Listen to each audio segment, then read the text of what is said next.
Taste the Daily.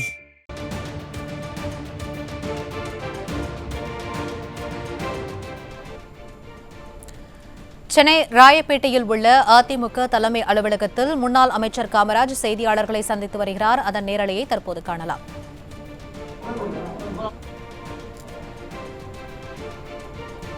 வணக்கம். மாண்புமிகு புரட்சி எம்ஜிஆர், புரட்சி அம்மா அவர்களுக்கு வணக்கத்தை காணிக்கைக் கொண்டு என்னுடைய அன்பு தலைவர் கழக பொதுச் செயலாளர் புரட்சி தலைவர் எடப்பாடி அவர்கள் வணங்குகிறேன். இன்றைய தினத்தில் உங்களை எல்லாம் சந்திப்பதற்கான நோக்கம், காவிரி டெல்டா பகுதியில் நெல் கொள்முதல் மிகப்பெரிய அளவில் விவசாயிகள் பாதிக்கின்ற நிலையில் எங்கு பார்த்தாலும் காவிரி டெல்டா பகுதியினுடைய சாலைகள், அனைத்து சாலைகளிலும் வெறும் நெல்லாக கிடக்கிறது. நெல்லும் முளைத்த நிலையிலே இருக்கிறது. இவைகளெல்லாம் இந்த அரசு கவனத்தில் கொள்ளாமல் ஏதோ பேசிக் கொண்டிருக்கிறார்கள் என்பதற்காகத்தான் சில விளக்கத்தை கொடுக்க வேண்டும் என்பதற்காக இந்த பத்திரிகையாளர் சந்திப்பை நடத்தி கொண்டிருக்கிறோம். காவிரி டெல்டா பகுதியை பொறுத்தவரை விவசாயிகளுக்கு விவசாயம் என்பது வெறும் தொழில் மட்டுமல்ல, அதுதான் வாழ்க்கை, அதுதான் வாழ்வாதாரம். அந்த வாழ்வாதாரத்தை, வாழ்க்கையை இன்றைக்கு விவசாயிகள் இந்த ஆண்டு துளைத்து விட்டு நிற்கிறார்கள். இதை எங்களை போன்ற மக்கள் பிரதிநிதிகள், கழகத்துடைய பொதுச் செயலாளர் எடப்பாடி அவர்களுடைய கவனத்திற்கு கொண்டு வருகிறோம். இதெல்லாம் ஒரு மாதத்துக்கு முன்னால் நடக்கிறது. கவனத்திற்கு கொண்டு வருகிற பொழுது எடப்பாடி அவர்கள் கடந்த 7ஆம் தேதி ஒரு அறிக்கையை தருகிறார்கள். உடனடியாக நேரடி நெல் கொள்முதல் நிலையங்கள் மூலமாக நெல்லை, விவசாயிகள் வைத்த நெல்லை கொள்முதல் செய்ய வேண்டும் என ஒரு அறிக்கை தருகிறார்கள். அது இந்த அரசினுடைய காதுகளில் கேட்கவில்லை. அதற்கு பின்னாலே தான் ஒரத்த நாட்டில் இதுக்கு இடையில் உணவுத்துறை அமைச்சர் அந்த பகுதிக்கு வருகிறார். தஞ்சாவூர் மாவட்டத்திற்கு சில இடங்களுக்கு செல்கிறார்கள். அங்கே எங்கள் நெல்லை உடனே கொள்முதல் செய்யுங்க என்று பரிதவிப்போடு கேட்கிறார்கள் சிலர். உரத்த குரலிலும் ஏன் எங்கள் நெல்லை கொள்முதல் செய்யலை என்று உரத்த குரலிலும் கேட்கிறார்கள். அமைச்சர், உங்கள் எல்லா பத்திரிகையாளருக்கும் தெரியும், உணவுத்துறை அமைச்சர் இருக்கிற பொழுது பக்கத்தில் தள்ளுமுள் நடக்குது. ஏன் அமைச்சரை கேட்க வேணாம்னு சொல்கிறீங்க? சில அவர்களை தடுக்கிறார்கள். தள்ளுமுள் நடக்குது. இதுக்கு பின்னால் அமைச்சர் வந்துடுறார். அமைச்சர் இவ்வளவு நிலைமையை பார்த்துட்டு வந்த பிறகும் அங்கே கொள்முதல் நடக்கவில்லை. இதற்கு பின்னாலே தான் மாண்புமிகு எதிர்க்கட்சி தலைவர் எடப்பாடியார் அவர்கள் ஒரத்த நாட்டில் ஒரு ஆர்ப்பாட்டம் என்னுடைய தலைமையில் செய்ய சொல்லி அனுப்புகிறார்கள். சட்டமன்றம் நடந்து கொண்டு இருக்க பொழுதே ஒரத்த நாட்டுக்கு செல்கிறோம், ஒரத்த நாட்டில் ஆர்ப்பாட்டம் நடத்துகிறோம். விவசாயிகள் சங்க பிரதிநிதிகள்லாம் கலந்து கொள்கிறார்கள். அவருடைய வயிற்றெரிச்சல், அடிவயிற்றிலிருந்து வருகிற வார்த்தைகளை கொட்டுகிறார்கள். விவசாயத்தை இது மாதிரி பாதிக்கப்பட்டிருக்கிறோம், உடனே எங்களுடைய நெல்லை கொள்முதல் செய்யுங்கட்டு பேசுகிறார்கள். அதுவும் இந்த அரசினுடைய செவிகளில் விழவில்லை. இதற்கு அடுத்தபடியாக இது 16ஆம் தேதி நடக்குது. 17ஆம் தேதி கவன ஈர்ப்பு தீர்மானத்தை நம்முடைய எதிர்க்கட்சி தலைவர் அவர்கள் கொண்டு வருகிறார்கள். கவன ஈர்ப்பு தீர்மானம் என்னென்னா, நெல் எங்கே பார்த்தாலும் சாலையில் கொட்டி கிடக்கு, முளைச்சி கிடக்கு, பார்க்குறதுக்கு எல்லா டிவிலையும் வருது, எல்லா பத்திரிகைகளும் வருது, மக்கள் பிரதிலாம் சொல்கிறாங்க, பார்க்குறதுக்கு ரொம்ப கஷ்டமாக இருக்குது, உடனே நீங்கள் கொள்முதல் செய்யணும், நெல் முளைச்சி போயிட்டு ஈரப்பதம் கூடுதலாக இருக்கிறது. அமைச்சர் அங்கே வருகிற பொழுது ஈரப்பதம் இப்போ வருகிற நெல்லெல்லாம் 16லேருந்து 17% தான் இருக்குன்னு வாயை திறந்தால் பொய். அமைச்சர் விவசாயிகள் விஷயத்தில் வாயை திறந்து பொய் சொல்லலாமா? வாயை திறந்தால் பொய். அவர் அங்கே வந்தப்போ சொல்லிட்டு வர்றாரு.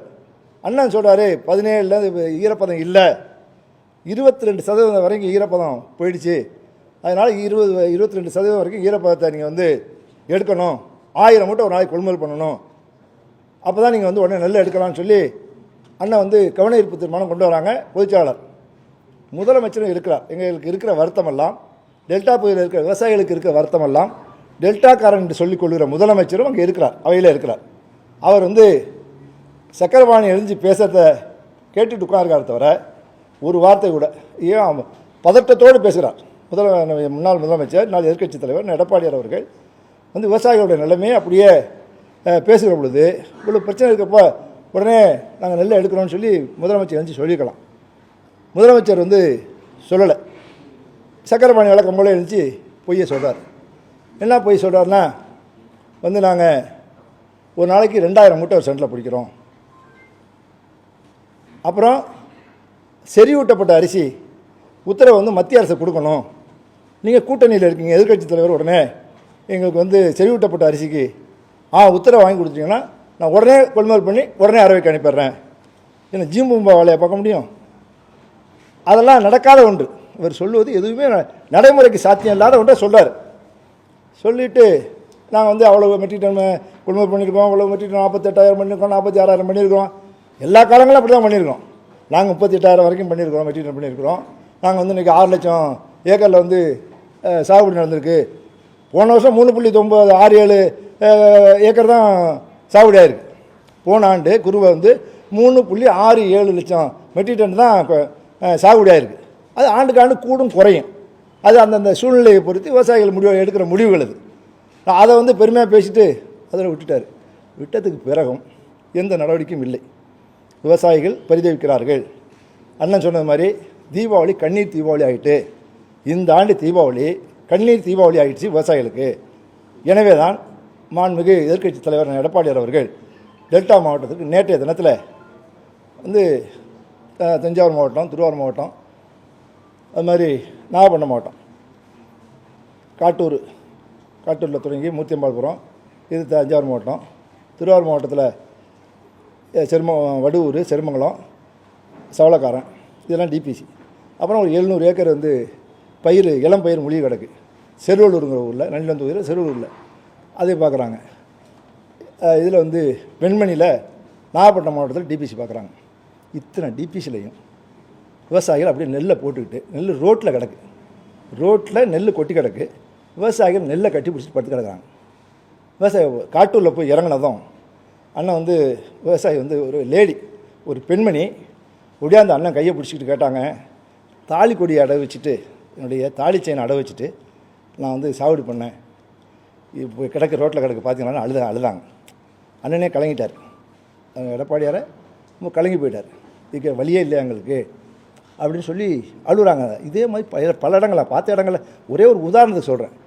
ஏன் நீங்கள் இப்போ வந்து கொள்முதல் பண்ணலை அப்படின்னு ஒரு லோட்மேனை பார்த்து கேட்குறாரு. லோட்மேன் எல்லாம் அங்கே நிற்கிறாங்க. எல்லோரும் அவங்க வந்து கட்சியெல்லாம் இருக்கணும், எல்லா ஊருக்காரங்க, அந்த பகுதியில் இருக்கவங்க யாரெல்லாம் வந்து லோட்மேனாக இருக்காங்களோ அவங்களாம் சேர்ந்து நிற்கிறாங்க. நிற்கிறப்போ லோட்மேனை பார்த்து அண்ணன் கேட்குறாரு, எவ்வளோ ஒரு நாளைக்கு கொள்முதல் ஆகுது, ஒரு நாளைக்கு ஒரு சென்டரில் எவ்வளோ கொள்முதல் பண்ணுறீங்க என்று கேட்குறாரு. அது போது அவன் லோட்மேன் சொல்கிறாரு, 800 மூட்டையிலேருந்து 900 மூட்டை பண்ணுறோம் அப்படின்னு சொல்கிறாங்க. என்னப்பா அது உண்மையா அப்படின்னு எல்லோரும் கேட்குறாரு. இது எல்லா டிவிலையும் வருது. சொன்னவர்கள் எங்களுக்கு வேண்டியவங்களோ அண்ணனுக்கு வேண்டியவங்களோ இல்லை. லோட்மேனே அங்கே இருக்க லோட்மேன் சொல்கிறாங்க. இப்போ வேணாலும் அந்த லோட்மேன் நீங்கள் போய் கேட்கலாம், யார் அந்த விஷயம் இருக்க அப்படியே. அவங்க சொல்கிறாங்க, இங்கே 800 மூட்டையிலேருந்து 900 மூட்டை வரலும் பண்ணுறாங்க. ஏன் அது சனிக்கிழமைக்கு பிறகு நாங்கள் பண்ணலை, சனிக்கிழமைக்கு பிறகு நாங்கள் கொள்முதல் செய்யவில்லை என்ன அந்த லோட்மேன் சொல்கிறாங்க. அப்போ தான் அண்ணன் சொல்கிறாங்க, 2000 மூட்டை பண்ணுறதா அமைச்சர் வந்து சட்டமன்றத்தில் சொன்னார். எப்போ நீங்கள் வந்து இப்போ இல்லைங்கிறீங்களே, அவங்க சொன்னது 800லேருந்து 900 சொன்னாங்க. அண்ணன் அந்த 800 சொல்லலை, பேட்டிலே அதான் சொன்னாங்க, 900 மூட்டை தானே பண்ணுறீங்க அப்படின்னு சொல்லி அங்கே ஒரு இதில் காட்டூரில் சொன்னாங்க. காட்டூரில் சொன்னது பிறகு இன்னொன்று சட்டமன்றத்தில் அவர் சொன்ன இன்னொரு பொய், அந்த செறிவூட்டப்பட்ட அரிசி இருக்குது பாருங்கள், 17ஆம் தேதி செப்டம்பர் 17ஆம் தேதி சொல்கிறாரு மத்திய அரசாங்கம் வந்து உத்தரவு கொடுக்கல, எதிர்க்கட்சி தலைவர் ஆர்டர் வாங்கி கொடுங்கன்னு சொன்னார். ஆனால் எப்போ வந்துச்சுன்னா ஆகஸ்ட் 18ஆம் தேதி அதுக்கு உத்தரவு வந்துச்சு. ஆகஸ்ட் 18ஆம் தேதியே மத்திய அரசாங்கத்திலேருந்து அதுக்கு ஆணை பெற வந்து விட்டது. பொய்யா விவசாயிகள் விஷயத்தில் எப்படி பொய் சொல்கிறது என்ன நியாயம்? அது ஒன்று. அப்புறம் அடுத்தடுத்த சென்டருக்கு போகிறாங்க, என்ன போகிறாங்க, அங்கங்கே பார்க்குறாங்க, எல்லா இடத்துலையும் சொல்கிறாங்க. ஒரு கணவனை இழந்த பெண்மணி, அவங்க பெரிய அளவில் நெல் கிடக்கு, அவங்களும் வடுவூரில் அண்ணன் கையை பிடிச்சிட்டு கதறி அழுகுறாங்க. எல்லா விவசாயிகளும் சொல்கிறாங்க, விவசாய சங்க பிரதிநிதிகள் எல்லாருமே. ஏன்னா அதில் வந்து அவங்க இல்லைன்னா விவசாய சங்க பிரதிநிதியாக இருக்க முடியாதுல்ல. அதனால் அவங்க காம்ப்ரமைஸாக இல்லாமல் எல்லாரும் சொல்கிறாங்க. இது யார் போனாலும் சொல்லுவாங்க, நீங்கள் போனாலும் சொல்லுவாங்க, எல்லா பத்திரிகையாளர்களும் தொலைக்காட்சி நண்பர்கள் எல்லாரும் கூட வந்தாங்க. எல்லோரும் சொல்கிறாங்க, இல்லை இந்த வந்து இது ரொம்ப மோசம், இது மாதிரி நாங்கள் வந்து பார்த்ததே கிடையாது, தண்ணியில் நெல் அடிச்சுட்டு ஓடுது, ரோட்டில் போட்டிருக்கோம், திடீர்னு மழை வருது, மழை பெஞ்சிட்டு இருக்குல்ல, திடீர்னு மழை வருது, அடித்து ரோட்டில் தண்ணி நெல்லை கொண்டு ஓடுது, நாங்கள் அப்படியே பார்த்துட்டு நிற்க வேண்டியா இருக்குது நெல்லை அப்படின்னு எல்லாரும் சொல்கிறாங்க. இதெல்லாம் கேட்டுட்டு வந்து அப்புறம் நெல் அறுக்க முடியாமல் நெல்லை வந்து கொள்முதல் செஞ்ச நெல்லை அவங்க மூமெண்ட் பண்ணலை. ஒவ்வொரு சென்டருக்கும் 5000, 6000, 10,000 வரைக்கும் இருக்குது மூட்டைகள். கொள்முதல் செஞ்ச நெல்லை மூமெண்ட் பண்ணி குடோனுக்கு அனுப்பலை. இன்னொன்று, கொள்முதல் பண்ண நெல்லை அனுப்புனா தான் புதுசாக நெல்லை பிடிக்க முடியும். அதனால் இந்த 2 வேலையும் நடக்கலை. இது ஒன்று. புதுசாக கொண்டு வந்த நெல்லை இதனால் அவங்களால வந்து கொள்முதல் பண்ணவே முடியலை. இன்னொன்று, அந்த அறுவடை 1,00,000 ஏக்கரில் அறுவடை ஆகாமே இருக்குது. எங்கே போய் எங்கள் நெல்லை கொட்டி வைக்கிறது, வயல்லே இருக்கட்டும் அப்படின்னு சொல்லிட்டு அவங்க வச்சுட்டாங்க. ஒரு 4 நாள் கழித்து எடுத்துக்கலாம், 4 நாள் கழித்து அறுவடை செஞ்சாலும் அவங்க வச்சிடறாங்க. அந்த நெல் என்ன ஆகுதுன்னா முளைச்சி போயிடுது. அதுக்கு படிஞ்சிடுது, கீழே மழை பெஞ்சனால கீழே படிஞ்சு போயிடுது. கீழே சாஞ்சதும் முளை வந்துடுது. அந்த நெல் இன்னும் அவங்களுக்கு இன்னும் தேராது. இந்த மாதிரி 1,00,000 ஏக்கர் இருக்குது. மழையில் சாய்ந்த நெல் முளைக்கிற கண்டிஷனில் 1,00,000 ஏக்கர் இருக்குது. 30,00,000 ஏக்கருக்கு 30,00,000 மூட்டைக்கு மேலே வந்து சென்டரில் இருந்து பர்ச்சேஸ் பண்ண முடியாமல் இருக்கிறது 30,00,000 மேலைக்கு இருக்குது. இதையெல்லாம் பார்த்து கொண்டு வந்த அண்ணன் எடப்பாடியார் அவர்கள் வந்து திருவாரூரில் பேட்டி கொடுக்குறாங்க. பத்திரிகையாளர் அழைத்து திருவாரூரில் பேட்டி கொடுக்குறாங்க. அவங்க வந்து வேறு ஒன்றும் கேட்கல. அண்ணா ரொம்ப காலிலேருந்து ரொம்ப ஏர்லியாக மார்னிங் எழுந்துச்சி சேலத்துலேருந்து வந்தாங்க. ரொம்ப அதில் டிஸ்டர்ப் ஆகிட்டாங்க. அவர் விவசாயிங்கிறனால வந்து ரொம்ப டிஸ்டர்ப் ஆகிட்டாங்க. டிஸ்டர்ப் ஆகி உடனே பேட்டி பார்த்துட்டு அப்புறம் சாப்பிடுவோம்ப்பா அப்படின்னு சொல்லிட்டு பேட்டி கொடுக்குறாங்க. திருவாரூரில் பேட்டி கொடுக்குறாங்க. திருவாரூரில் பேட்டி கொடுக்கும்போது வேறு ஒன்றும் கேட்கல. நாங்கள் கேட்குறது, நாங்கள் அரசியல் பண்ணலை, நீங்கள் வந்து அரசியல் பண்ணுறதா அவியல் பண்ணுறதா இப்போ கேட்டீங்க, முதலமைச்சர் கேட்டார். நாங்கள் அதுக்கு இது தயாராக இல்லை, எங்களுக்கு அது இப்போ தேவையில்லை. எங்களுக்கு விவசாயிடத்தில் நெல்லை கொள்முதல் செய்ய வேண்டும், உடனடியாக நெல்லை கொள்முதல் செய்யணும், அதுக்குரிய நடவடிக்கை எடுக்கணும். அதுக்கு நீ 17% ஈர பதவீதத்தை 22% மேலே போயிடுச்சு. அதனால் 22% ரிலாக்ஸேஷன் வாங்கி மத்திய அரசு நீங்கள் இவ்வளோ நேரம் வாங்கியிருக்கணும், வாங்கி உடனே அதை வந்து நீங்கள் வந்து கொள்முதல் பண்ணணும் அப்படின்னு இதெல்லாம் பேசுகிறாங்க. இதை வந்து வச்சுட்டு இவ்வளவு பாதிப்பு இருக்குது, விவசாயிகள் இவ்வளோ பாதிக்காங்க, இவ்வளோ மாதிரி சொல்கிறாங்க. 1000 மூட்டைன்னு சொன்னார், 2000 மூட்டைன்னு சொன்னார், இல்லை இதெல்லாம் வந்து பேட்டியாக சொல்கிறாங்க. இதெல்லாம் பேட்டியாக சொல்கிறதுக்கு பிறகு அங்கே அப்போ அமைச்சர்லாம் அதுக்கு பிறகு முதல் நாள் 5-6:30 மணிக்கு தான் அண்ணன் வந்து அங்கே வர்றதா ப்ரோக்ராம் ஆணிச்சு. இதுக்கு பிறகு தெரிஞ்சதும் எல்லாம் மந்திரியெல்லாம் எழுச்சி விளையாடுறாங்க. அங்கே டெல்டா பக்கம் தெரியும், உங்களுக்கு தெரியும். எல்லா மந்திரிகளும் வந்து டிபிசிக்கு போக முடியலை. நேரடி நெல் கொள்முதலில் எங்களுக்கு செல்ல முடியவில்லை. அதுவும் மயிலாடுதுறையில் ஏற்கனவே அட்வான்ஸாக பண்ணிடுவாங்க குருவையை. அந்த மயிலாடுதுறைக்கு போகிறாரு சக்கரபாணி, அங்கெல்லாம் முடிஞ்சிடும், அங்கெல்லாம் முடிஞ்சிடும், சீக்கிரமே முடிஞ்சிடும். இங்கெல்லாம் போகவே முடியலை. மற்ற அமைச்சர் என்ன பண்ணுறாங்க, போய் கிடங்குகள் குடோனை பார்க்குறாங்க. குடோனை போய் பார்த்துட்டு இருக்காங்க. பார்த்துட்டு சில அமைச்சர்கள் பேட்டி கொடுக்குறாங்க. வாயில் வந்து அவங்கவுங்க உட்காந்துக்கிட்டு அவர் போய் சொல்கிறார், எடப்பாடியார் போய் சொல்கிறார். எடப்பாடியார் போய் சொல்ல வேண்டிய அவசியம் என்ன வந்திருக்கு? 4 ஆண்டுகள் 2 மாதம் அப்படியே கண்ணில் தீர ஆட்சியை கொடுத்தவர், விவசாயிக்கு நிவாரணம் கொடுத்தவர், விவசாயிக்கு இன்சூரன்ஸ் வாங்கி கொடுத்தவர், காவேரி பாதுகாக்கப்பட்ட வேளாண் மண்டலமாக அறிவித்தவர். அவருக்கு பொய் சொல்ல வேண்டிய அவசியம் என்ன வந்து? இதெல்லாம் வந்து இன்னும் எங்கள் மக்கள் வந்து அந்த பகுதியில் டெல்டா பகுதி மக்கள் அப்படியே பசுமையாக அவங்க நினைவில் இருக்காங்க.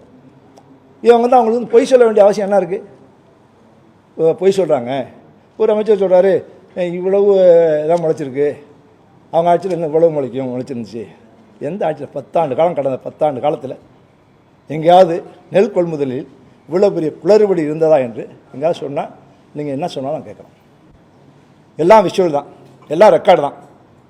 எதுவும் வந்து இப்போ அதில் செய்கிற A to Z வந்து ரெக்கார்டு தான். அதில் என்றைக்காவது இந்த மாதிரி ஏதாவது குளறுபடி இருந்திருந்தால் நீங்கள் சொல்கிறத நாங்கள் கேட்குறோம். நான் 9 வருஷம் உணவுத்துறை மந்திரியாக இருந்திருக்கிறேன். அம்மா ஆட்சியில், அண்ணன் எடப்பாடியார் ஆட்சி காலத்தில் முதலமைச்சராக இந்த 2 தலைவர்கள் இருக்கிற காலங்களில் 9 ஆண்டுகள் உணவுத்துறையுடைய அமைச்சராக இருந்திருக்கிறேன். நாங்கள் இது வந்து அப்படியே இப்போ டிசிப்ளின், ஒவ்வொரு ஆண்டும் நடைமுறைகள் அப்படியே இருந்துக்கிட்டே இருக்கும். நான் 6-7 GM இருப்பாங்க. இந்த தமிழ்நாடு நுகர்வோர் வாணிப கழகத்தில் 6-7 GM இருப்பாங்க. அவங்க எல்லாமே DRO ரேங்க். அவங்கள உடனே ஒரு மாதத்துக்கு முன்னாடி எல்லா இதுக்கும் டிஸ்ட்ரிக்ட்டுக்கும் அனுப்பிடுவோம். 1 மாதம் 1.5 மாதம் 2 மாதத்துக்கு முன்னாடி கூட டெல்டாக்கெல்லாம் 2 மாதத்துக்கு முன்னாடி போயிடுவாங்க. கடலூர் வரைக்கும் போவாங்க, புதுக்கோட்டை வரைக்கும் போவாங்க. ஒவ்வொரு டிஆர்ஓ ஜிஎம் இந்த டிஆர்ஓ வந்து ஒவ்வொரு இதுக்கும் போய் என்ன தேவை நம்ம வந்து பர்ச்சேஸ் பண்ணுறதுக்கு, கொள்முதல் செய்வதற்கு சாக்கு எவ்வளவு தேவை, எவ்வளவு விளைச்சல் இருக்குது. நாங்கள் வந்து முத்தரப்பு கூட்டம் போடுவோம். விவசாயிகள், எங்கள் டிபார்ட்மெண்ட்டு, அனைத்து அரசு ஊழியர்கள், அங்கே அந்தந்த பகுதியில் இருக்க அனைத்து அரசு அதிகாரிகள் அழைத்து முத்தரப்பு கூட்டம் போடுவோம். ஒன்றும் நடக்கலை. என்ன பண்ணணும்னு விவசாய சங்க பிரதிநிதியில் கேட்போம். அது நடக்கலை. இது வந்து நம்ம டிஆர்ஓஸ் போய் தேவை என்ன, அந்த எங்கே எவ்வளோ விளைஞ்சிருக்கு, அதை வந்து நம்ம வந்து கொள்முதல் பண்ணோம்னா எந்த சென்டருக்கு கொண்டு போகலாம் அப்படி இவ்வளவும் கனெக்ட் பண்ணி நெல் சாக்கை சணலை ஏற்கனவே 6 மாதத்துக்கு முன்னாடியே இதெல்லாம் வந்து பர்ச்சேஸ் பண்ணுறதுக்குரிய நடவடிக்கை எடுத்து இத்தனை நடவடிக்கையை நாங்கள் பார்த்துருக்கோம். அதனால் இன்றைக்கு அது எதுவும் இல்லை. எதுவும் இல்லாமல் விவசாயிகள் மிகப்பெரிய அளவில் பாதிக்கப்பட்டிருக்கிறார்கள். இன்னொன்று சொல்ல வேண்டும் சொன்னால், இதுக்கு இன்னொரு முக்கியமான காரணம், இப்போ வந்து டெல்டா பகுதிகளில் மொத்தமாக அவங்க சொல்கிறாங்க, நாங்கள் வந்து கிடங்குகளை குடோனை வந்து அதிகரிச்சிருக்கிறோம் அப்படின்னு சொல்லி அமைச்சர் சொல்கிறார். எங்கே குடோன்? நான் வந்து 72 இந்த கார்ப்பரேஷன் தொடங்குது. 2011 வரை, 1972 முதல் 2011 வரை 12,000 மெட்ரிக் டன் கொள்ளளவு கொண்ட கிடங்குகள் தான் இருக்குது. அம்மாவோட ஆட்சி, அண்ணன் எடப்பாடியார் ஆட்சி, இந்த 10 ஆண்டுகள் மட்டும் 12,000 மெட்ரிக் டன், 12 லட்சம். முதல்ல 12 லட்சம் இருக்குது. அடுத்தது இந்த 10 ஆண்டுகள் மட்டும் 12 லட்சம் மெட்ரிக் டன். இப்போ 24, நாங்கள் வெளில வரும்பொழுது 24 லட்சம் மெட்ரிக் டன் கொள்ளளவு கொண்ட கிடங்குகள் இருக்குது. இவங்க நாங்கள் ஏதோ கூட குடங்கள் கட்டிட்டோம்னு சொல்லிட்டு இந்த ஓப்பன் ஸ்டோரேஜ்லாம் இருக்குது பாருங்கள், திறந்த வெளி சேமிப்பு கிடங்கெல்லாம் இருக்குல்ல, இதை பூரா காலி பண்ணிட்டாங்க. இது இருக்கணும். இது முக்கியமான காரணம் இது ஒன்று. அப்படியே எடுத்து மூவ் பண்ணி வச்சுருவாங்க. அப்படி அந்தந்த இடத்துல எடுத்து மூவ் பண்ணி எல்லா கிடங்களையும் கொண்டு போய் டெல்டாவில் கட்ட முடியாது. நான் சொல்கிறேன் பாருங்கள், 24 லட்சம் மெட்ரிக் டன் கிடங்கள் இருக்குன்னா டெல்டாவிலலாம் கட்ட முடியும். தமிழ்நாடு பூரா உள்ளது. அவங்களும் இப்போ ஏதாவது கட்டியிருந்தாங்கன்னா அது தமிழ்நாடு பூரா தான் கட்ட முடியும். டெல்டாவில் மட்டும் நீங்கள் வந்து எல்லாத்தையும் கிடங்கள் கொண்டு போகணுன்னா 40 லட்சம் மெட்ரிக் டன் கட்டணும். எப்படி முடியும்? டெல்டா மட்டும் எப்படி கட்ட முடியும்? அந்த கட்டமைப்பு உங்களால் கொடுக்க முடியாது. அதனால் டெம்பரரி அரேஞ்ச்மெண்ட் இருந்த இந்த ஓப்பன் ஸ்டோரேஜ் எல்லாம் எடுத்துடுறாங்க. எடுத்துட்டு அவங்க வந்து அதில் பார்த்த லோடு மேன் எல்லாம் அவங்கவுங்க வெவ்வேறு வேலைக்கு போயிடுறாங்க. அந்த இடங்களையும் வெவ்வேறு இதுக்கு கொடுத்துட்றாங்க. அந்த இடத்துக்காரங்க வாடகைக்கு தான் இடம் இது பண்ணுவோம், அவங்க கொடுத்துட்றாங்க. இப்போ போய் நின்று பிடிச்சிட்டு இருக்காங்க. இப்போ போய் ஓப்பன் ஸ்டோரேஜ் இடம் கொடுங்க, ஓப்பன் ஸ்டோரேஜ் இடம் கொடுங்க அப்படின்னு லோடு மேன் தேடிட்டு இருக்காங்க. இப்போ எப்படி லோடு அவங்கவுங்க போயிட்டாங்க. அதனால் என்ன ஆகுதுன்னா, இந்த நேரடி நெல்கொள்முதல் நிலையத்தில் இருக்கிற லோடுமேன் வந்து இங்கே பிடிச்சிட்டு திரும்ப போய் குடோனில் போய் இறக்கிட்டு வரணும். அப்போ குடோனில் இறக்க போகிற வரைக்கும் இங்கே யார் நெல் பிடிக்கிறது? யார் நெல் பிடிக்கலை. இவ்வளவு குளறு பிடிக்கல். ஒட்டு மொத்தமாக நேரடி நெல் கொள்முதல் நிலையங்கள் மூலம் நெல்லை கொள்முதல் செய்வதில் பெரிய குளறுபடி செய்துவிட்டது. இன்னும் சொல்ல வேண்டும் என்று சொன்னால், இதுவரை விவசாயிகள் சந்திக்காத மிகப்பெரிய சோகத்தை விவசாயிகள் சந்தித்து கொண்டிருக்கிறார்கள். இந்த அரசு மிகப்பெரிய தோல்வியை கண்டுவிட்டது. இந்த அரசு நெல் கொள்முதல் நடவடிக்கைகளில் மிகப்பெரிய தோல்வியை சந்தித்திருக்கிறது என்பதுதான் உண்மை.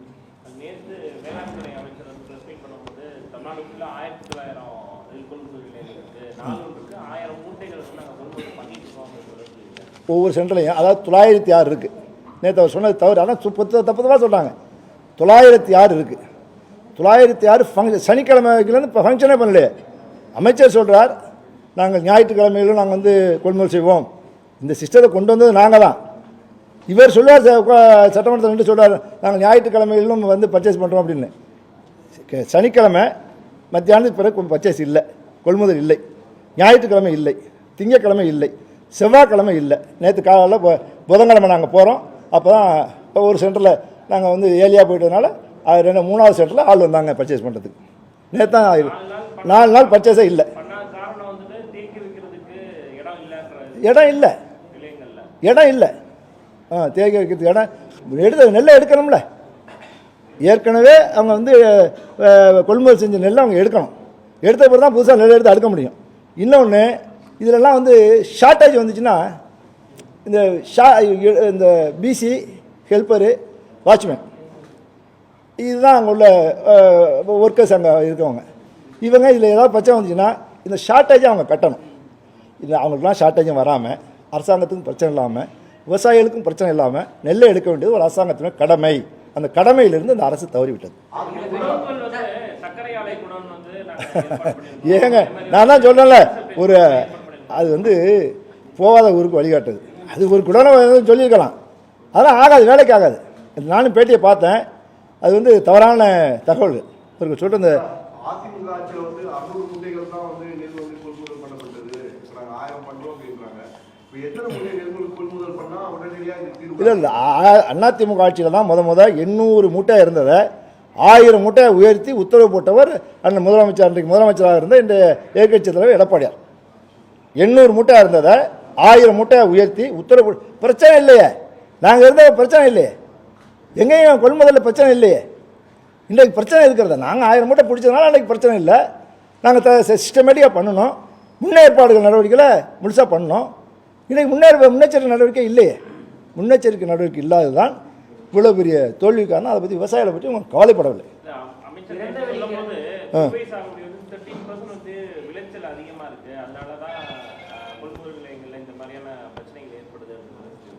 அதாவது நான் ஏற்கனவே சொல்லிட்டேன், இந்த வருஷம் வந்து 6 லட்சம் ஏக்கரில் வந்து நாங்கள் வந்து சாகுபடி பண்ணியிருக்கு. இப்போ விஸ்தரணம் ஆகிருக்குன்னு சொல்கிறாங்க.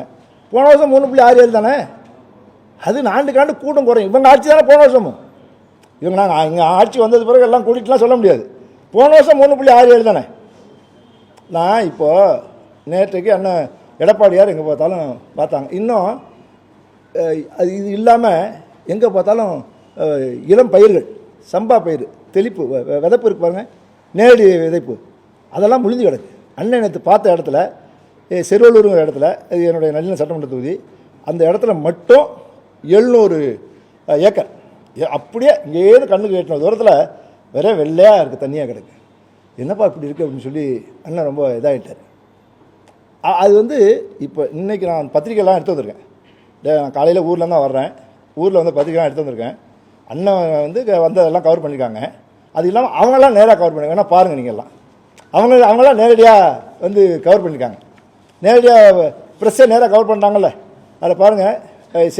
சில பத்திரிகைகள் வந்து சொல்கிறேன், 1 லட்சம் ஏக்கர் கதிர் மொழி இருக்கிறது, அறுவடை செய்ய முடியாமல் 1 லட்சம் ஏக்கர் கதிர் மொழி இருக்குது, 2 லட்சம் ஏக்கர் சம்பா பயிர் இளம் பயிர் மொழி கிடக்கு அப்படின்னு சொல்கிறாங்க. அண்ணன் என்ன சொன்னார், கணக்கெடுப்படுங்க. அண்ணன் வேறு ஒன்று சொல்லி, இவங்க வந்து உட்காந்துட்டு 6 ஆளுக்கும் பதில் சொல்கிறாங்களே, 6 ஆளுக்கும் பதில் சொல்கிறதுக்கு அவர் வந்து விவசாயத்தை வந்து அப்படியே ரசித்து செய்கிறவர். ஒரு தலைவர் சொன்னார், நேரடியாக விவசாயம் செய்கிற முதலமைச்சராக முதல்ல தமிழ்நாட்டில் வந்து எடப்பாடியார் தான் ஒரு தலைவர் குறிப்பிட்டார் ஒரு திருமண நிகழ்ச்சியில். அந்த மாதிரி விவசாயத்தை ரசித்து பண்ணுறவர், விவசாயிகளை வந்து அப்படியே பார்த்து அவர்களுக்கு தேவைகளை செய்கிறவர். வந்து அவர் கேட்குறாரு, நீங்கள் வந்து கணக்கெடுங்க, நெல் எடுங்க, கணக்கெடுத்து உரிய நிவாரணத்தை வழங்குங்க. இது தவறா? இது வந்து எதிர்க்கட்சி தலைவர், முன்னாள் முதலமைச்சர், வருங்கால முதலமைச்சர், இது வந்து சொல்கிறது தப்பா? இது உட்காந்து 4 பேரும் ஆளாளுக்கும் அவங்களுக்கு தெரிஞ்சதை பேசணும். அதுக்கு ஒரு இது இருக்கணும். நீங்கள் எதை இப்போ பண்ணாலும், இப்போ நான் சொல்கிற எந்த இதுலையும் யார் கேட்டாலும் நான் பதில் சொல்ல தயாராக இருக்கேன். நான் இப்போ சொன்ன பேட்டியில் உங்கள்கிட்ட சொன்ன தகவல்களில் யார் என்ன சந்தேகம் கேட்டாலும் நான் அதில் சொல்கிறதுக்கு தயாராக இருக்கிறேன். அதை நான் ப்ரூவ் பண்ணுவேன். ப்ரூஃப் பண்ணனால அதை முடியும். ஏன்னா இது நான் சொல்கிற எல்லாமே ரெக்கார்டு தானே. கடந்த நாள் கேட்டால் ரெக்கார்டு வந்துட்டு போகுது, எல்லாமே ரெக்கார்டு தானே. இன்றைக்கு இது வந்து அது உட்காந்துட்டு ஆளாளுக்கும் பேசிட்டு போகிறது, அவர் வந்து பொய்யை சொல்கிறாரு, தப்பாக சொல்கிறாரு அப்படின்னு சொல்கிறது, எங்கள் ஆட்சியில் அதை பண்ணோம் இதை பண்ணோம் அப்படின்லாம் இல்லை. லாரி பற்றாக்குறை ஒன்று சொல்கிறாங்க சார். கடந்த ஆட்சியில் எப்படி இருந்துச்சு? இப்போ ஒரே ஒரு நிறுவனத்து மூலம் லாரி இயக்கிறதுனால தான் இந்த இல்லை, அது வந்து எல்லா காலத்துலையும் எல்லா பிரச்சனையும் அதெல்லாம் சரி பண்ண வேண்டிய அரசாங்கம் தானேங்க. சரி பண்ண வேண்டியது அரசாங்கம் தானே. எதுவாக இருந்தாலும் அதற்கு ஏற்றார்கள் விவசாயிகள் பிரச்சனை இல்லாமல் நெல்லை கொள்முதல் செய்வதற்கு, நெல்லை விற்பதற்கு, அரசாங்கம் கொள்முதல் செய்வதற்கு நடவடிக்கை எடுக்க வேண்டியது அரசாங்கம் தான். அதை கோட்டை விட்டுவிட்டு அதை சொல்லி இதை சொல்லி என்ன பண்ணுறது? அப்போ ஒரு நாள் 2 நாள் 4 நாளில் வாழ்க்கை போயிடுது, விவசாயியோட வாழ்க்கை போயிடுது. அதான் சொன்னால் தாலி செயின் அடை வச்சுட்டு அப்படியே கண்ணுங்க அது கமலியமாக நின்று அழுதாங்களே அவங்க. அவருக்கு எப்படி இல்லை, அந்த மாதிரி இடத்துக்கு போக மாட்டார் போட்டுக்கு. அவர் அந்த மாதிரி இடத்துக்கு அவர் போக மாட்டார் போட்டுருக்கு. ஏங்க பத்திரிக்கை கேளுங்களேன், நானும் விஷுவல் தரேன் அனுப்பிவிடுங்க அவருக்கு. நான் வேணா விஷுவல் தரேன் அனுப்பிவிடுங்க அவருக்கு.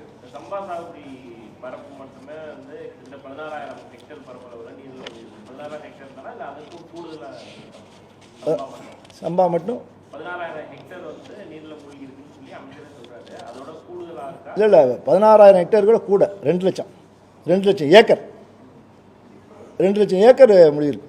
2 லட்சம் ஏக்கர் முடியிருக்கு. இப்போ கணக்கெடுப்பு போட்டுக்கணும் அவங்க. அவர் வந்து சொல்லியிருக்காரு 33% பாதிப்பு இருந்துச்சுன்னா நிவாரணம் கொடுப்போம்னு சொல்லியிருக்காரு. அப்படியே டப்புக்குன்னு ஒழிஞ்சு விழுந்துட்டு 2 நாளில் தண்ணியில் விதைப்பெல்லாம் இருக்குல்ல, அப்படியே முடிஞ்சு விழுந்துட்டு.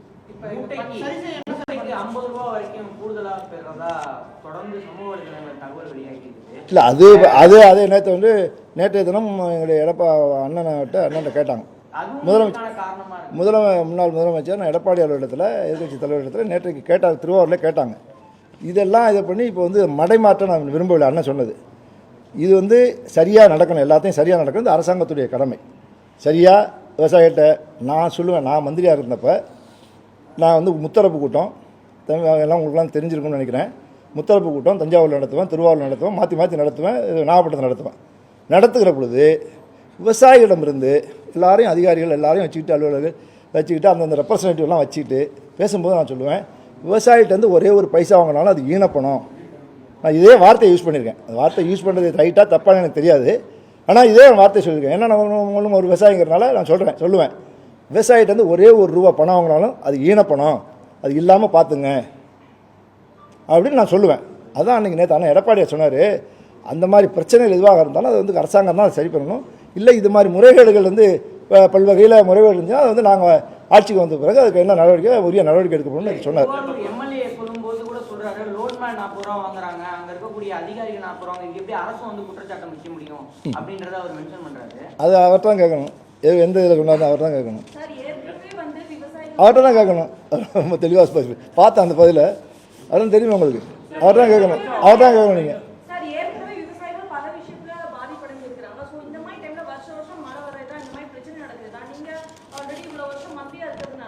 ஒரு கட்சி பாரபட்சம் இல்லாம நீங்க எல்லாரும் சேர்ந்து ஒரு மீட்டிங் போட்டு ஒரு டிஸ்கஷன் பண்றதுக்கான வாய்ப்புகள் இங்க இருக்குது. அதாவது திமுகவும் நீங்களும் சேர்ந்து இந்த விஷயத்துக்கு விவசாயிகள் நலம் சார்ந்து உங்களுடைய ஐடியாஸ் அவங்களுடைய ஐடியாஸ் சேர்ந்து நல்லபடியா ஒரு முடிவு எடுக்கிறதுக்கு வாய்ப்பு இருக்கு. ஏங்க இதுக்கு தான் ஏற்கனவே சிஸ்டம் இருக்குங்க. அவங்களாம் சிஸ்டம் ஃபாலோ பண்ணாதானே பிரச்சனை. ஏற்கனவே இதுக்கு சிஸ்டம்னு இருக்குது.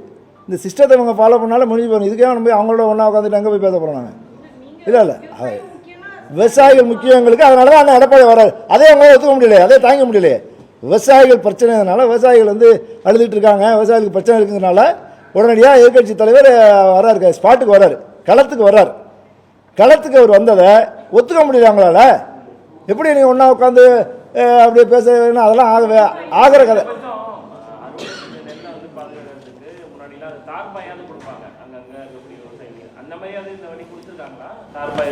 இல்லைங்க, எல்லாமே பற்றாக்குறை தான். இந்த கருப்பு பாய் போட்டு மூடி இருக்கு. உள்ளே வந்து நெல் வந்து அப்படியே புழுங்கி போயிட்டு நெல் முளைச்சி போயிட்டு அதுக்கு உள்ளே இருக்கிற நெல் அப்படியே அது பார்த்தா அப்படியே சுடுது, அப்படியே புழுங்கி போயிட்டு நெல். இதெல்லாம் அவங்க தூத்தி தேரித்தி வர்றதுலாம் வந்து ரொம்ப கஷ்டம். இந்த வாடகைக்கு பயன்படுத்தலாம். ஏற்கனவே நாங்கள் வந்து பாமணி குடோன் பயன்படுத்தியிருக்கோம். மன்னாடி பக்கத்தில் இருக்கிற பாமணி குடோன் இருக்குது. பாமணியில் வந்து இல்லை, அது அவங்கள தான் கேட்கணும். அது ஒன்றும் பெருசாக ஒன்றும் தெரியலை. அது எல்லாத்தையும் காலி பண்ணிட்டாங்க. அதுக்கு வாடகை கொடுத்து ஒன்றும் எல்லாத்தையும் காலி. என்ன நோக்கத்தில் பண்ணாங்கன்னு தெரியல. அதிமேதாவித்தனமாக பண்ணிட்டாங்க, அதுதான் சொல்லலாம். அதிமேதாவித்தனமாக பண்ணதுனால விவசாயிகள் பாதிக்கப்பட்டு விட்டாங்க. ரிலாக்ஸேஷன் வந்து 17% ரிலாக்ஸேஷன் வாங்கணுங்கிறது இது வந்து மத்திய அரசாங்கம் வந்து அனுமதி கொடுக்கணும். 17% குழு வந்து பார்ப்பாங்க. ஹைதராபாத்லேருந்து குழு வந்து அங்கே பார்ப்பாங்க. நம்ம வந்து 2 மாதத்துக்கு முன்னாடியே இது பண்ணுவோம்.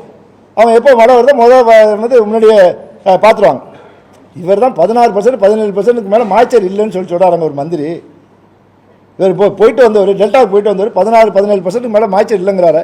22% குறைச்சி நீ போய் மாய்ச்சல் மிஷின் இருக்கும். ஒவ்வொரு இதுலேயும் மாய்ச்சல் மிஷின் இருக்கும்.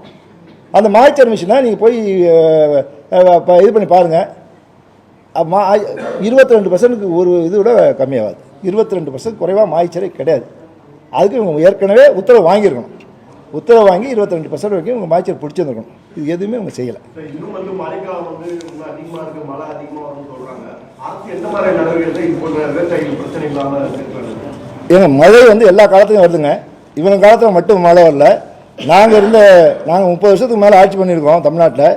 இது எல்லா காலத்துலையும் வந்து மழை வந்திருக்கு. இந்த சிஸ்டத்தையே 2002 மாண்புமிகு அம்மா புரட்சித் தலைவர் இருக்கிற போது தான் இந்த சிஸ்டம் வந்திருக்கு.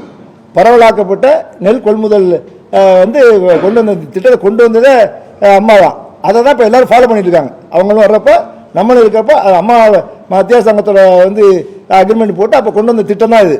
அதை தான் இப்போவும் ஃபாலோ பண்ணிட்டு இருக்காங்க. இந்த ஃபாலோ பண்ணுற காலங்களில் இதுவரை இல்லாத பிரச்சனை இந்த ஆண்டு சந்தித்திருக்கிறது. விவசாயிகளுக்கு வந்து இவ்வளோ பெரிய பிரச்சனை நடந்திருக்கிறது. சரி, அமைச்சர் சக்கரபாணி பதில் சொல்லும்போது அதிமுகவோட 10 ஆண்டு ஆட்சியில் 7 லட்சம் டன் அளவு நான் தான் சொல்லிட்டுங்க. நான் வந்து ரெக்கார்டாக சொல்கிறேன். நீங்க மறுக்கல, அவங்க 4 ஆண்டு யார் மறுக்கிறது? யாரு? 7 லட்சம் டன் கொள்முதல் நிலையங்கள் பண்ணியிருக்கேன்னு சொல்றாங்க. இல்லைங்க, நான் தான் மறுக்கவே இல்லையா? அதிமுக எம்எல்ஏக்கள், எதிர்கட்சி தலைவர் எல்லாரும் இருந்தாங்க. அந்த புள்ளி விவரம் தவறு சொல்லலையே. புள்ளி விவரம் தவறுன்னு சொல்கிறேன். நாங்கள் எங்கே அங்கே ஸ்பீக்கர் அங்கே சபாநாயகர் எங்களை பேச விடாமல் நாங்கள் சொல்ல முடியும். சபாநாயகர் மந்திரி மட்டும் தான் அங்கே பேச முடியும். அங்கே மந்திரி மட்டும் தான் பேச முடியும். நாங்கள் பேசலாம் ரெக்கார்ட்லாம் இருக்காது.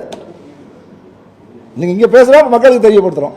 நான் தான் சொல்லலை, 12 லட்சமாக இருந்தது 24 லட்சமாக உயர்த்தினது 10 வருஷத்தை உயர்த்தினது அதிமுக. இப்போ அவங்க எவ்வளோ உயர்த்தினாங்கன்னு சொல்லிட்டு இருக்காங்க. உயர்த்தாங்க சொல்கிறாங்க. 8 லட்சம்லாம் ஆனாங்க, 8 லட்சம் இல்லை. சரி, நன்றி நன்றி, வணக்கம். லேட்டாக வச்சுக்காதீங்க.